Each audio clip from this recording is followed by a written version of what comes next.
Bienvenidos a este nuevo video de ventas que vamos a empezar a partir de hoy.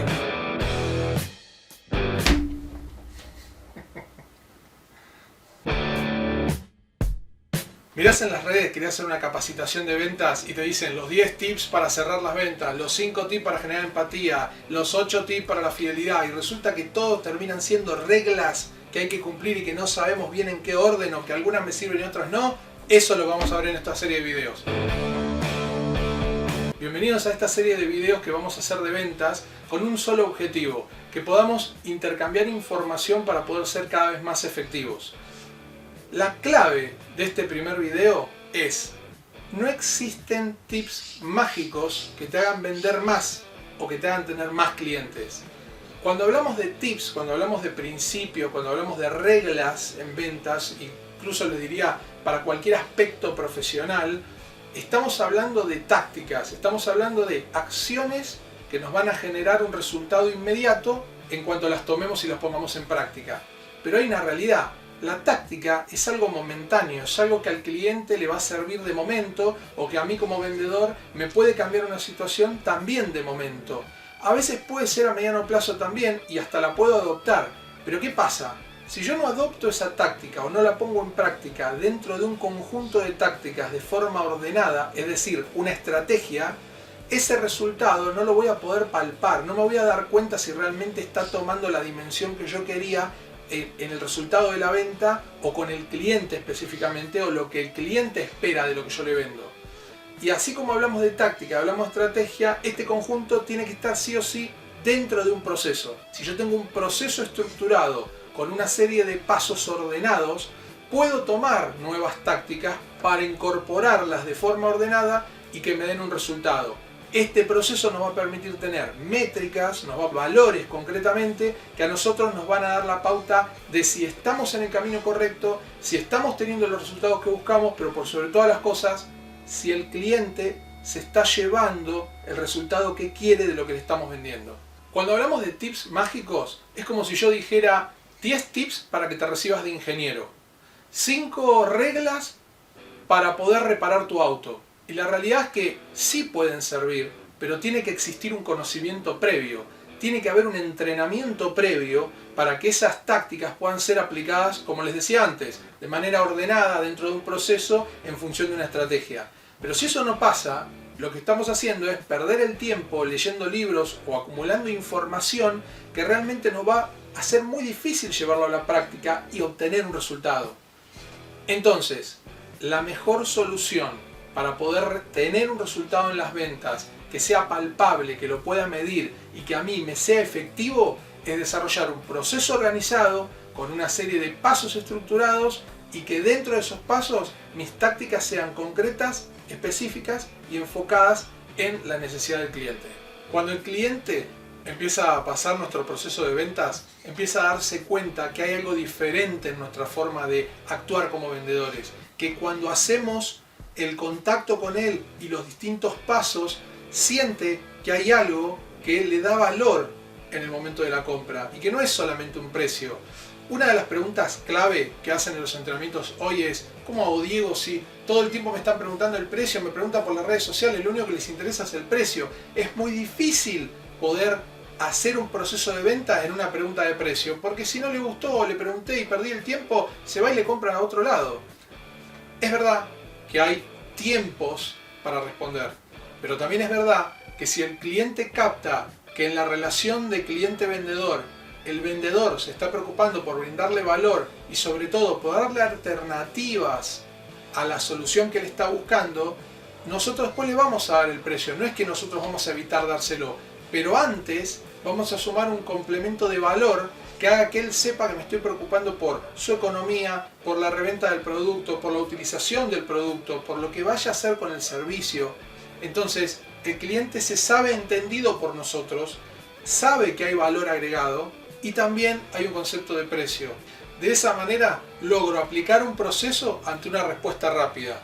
Y la consecución de contacto, el vínculo, la empatía, las preguntas, el contacto con el cliente van a hacer que él sepa que mi forma de vender es diferente, que mi proceso es diferente, pero por sobre todas las cosas, que eso está enfocado en ayudarlo y en beneficiarlo a él, no solamente en yo ser un mejor vendedor. Por eso es un equilibrio entre las dos partes. Como vendedores resolvemos dos cosas clave: una necesidad o resolvemos un problema.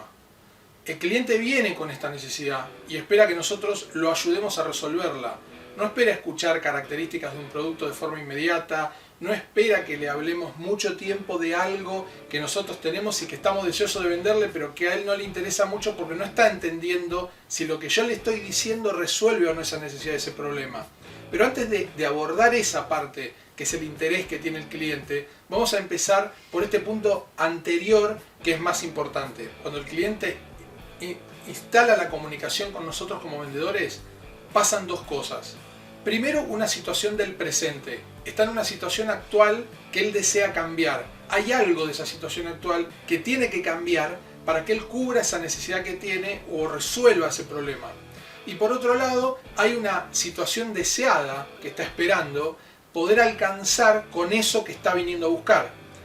El objetivo de nosotros como vendedores es trazarle ese camino de esa situación actual a ese estado deseado para que él pueda ver el abanico de posibilidades que tiene con nuestro producto o nuestro servicio. Si los beneficios que yo le brindo resuelven esa necesidad o ese problema, entonces estamos cumpliendo con lo que él necesita. Si eso pasa, el cliente siente que nosotros entendimos su necesidad y por lo tanto fue cubierta. Si yo me preocupo por ofrecerle lo que tengo y no focalizo en esa necesidad y en ese problema que está teniendo, lo que hago es dejar la empatía de lado, es decir, rompo la conexión para ponerme en el lugar de la simpatía, en donde parece que lo entiendo pero no, y el cliente lo percibe y se rompe el vínculo cliente-vendedor. Por lo tanto, no vendemos. Cuando el vínculo cliente-vendedor se rompe, no hay ningún tipo de táctica, no hay ningún tipo de estrategia, no hay cierres mágicos que hagan que al final de mi proceso el cliente termine comprando porque supe cerrar la venta. O sea, si el proceso en forma completa no está ordenado y el cliente fue entendiendo que nosotros podíamos resolverle esas necesidades, entonces no hay forma de cerrarlo al final. Es decir, con esto quiero dejar en claro, no hay tips de cierre de ventas si yo todo el proceso lo hice mal, o no cumplí con las etapas del proceso, o dejé de lado al cliente por hablar de lo que yo tengo para vender. Entonces, ¿qué es lo que estamos haciendo? Dejar de lado al cliente para simpatizar con él y querer venderle lo que nosotros queremos. Cuando en realidad lo que nosotros tenemos que hacer es cumplir con el proceso, empatizar con el cliente, ponerme en el lugar de él, entender lo que necesita, él se va a sentir entendido por mí, por lo tanto cubro ese camino de esa situación actual a la deseada con mi solución de forma tal que cumpla con las necesidades y le resuelva su problema. Cuando el cliente pasa al proceso de decisión, analiza todo el proceso que hizo con nosotros. Por lo tanto, es muy importante desde el principio cumplir con los pasos de un proceso. Si bien estoy repitiendo mucho la palabra proceso, es la clave de la venta. No hay tip, no hay herramienta, no hay esquema, no hay clave, no hay principio que pueda superar un proceso de venta que sea cumplido paso a paso con el cliente. Esto nos va a ayudar no solo a resolver esta necesidad, como decíamos recién, de un presente hacia un futuro, que el proceso que estamos haciendo con él es de su actualidad hacia el futuro que él quiere, acompañarlo en el proceso y darle los beneficios que está buscando para cubrir esa necesidad o ese problema, sino que también es sumamente importante que en el transcurso del proceso entienda que lo acompaño y que me pongo en su lugar trabajando con él para alcanzar el objetivo. De otra forma, esto se va a ir rompiendo, se va a ir resquebrajando a medida que yo avance y va a llegar a un punto donde lo que voy a perder es, casi diría, lo más importante del proceso de la venta, que es la fidelización posterior. Yo tengo fidelidad en mi cliente si él ve que cuando yo le resuelvo los problemas, cuando yo cubro sus necesidades, él puede confiar en lo que le dije y resolverlo. Por lo tanto, y para que empecemos a armar este proceso de ventas adaptado a lo que vos necesitas para vender, a lo que cada uno de nosotros necesita para vender, desde esa matriz original poder llegar a lo que a mí me sirve para vender, pero sin dejar de lado que también lo voy a adaptar a lo que mis clientes están necesitando. Por lo tanto, la forma de adaptar estos procesos de venta a la realidad que cada uno de nosotros tiene en la venta, no es solamente pensando en lo que yo necesito para vender, sino primero pensando en lo que necesita mi cliente, empatizando, poniéndome en el lugar de él, entendiendo lo que necesita para sentirse comprendido por mí, fidelizarlo y cuando logro su confianza, verdaderamente cumplirle con lo que prometí en el momento de resolver esta necesidad a futuro que está buscando o resolver ese problema. Estoy seguro que estos videos van a servir para que poco a poco empiecen a armar ese proceso que tanto necesitamos tener todos los vendedores para poder ser más efectivos y para poder ser profesionales en esto de las ventas.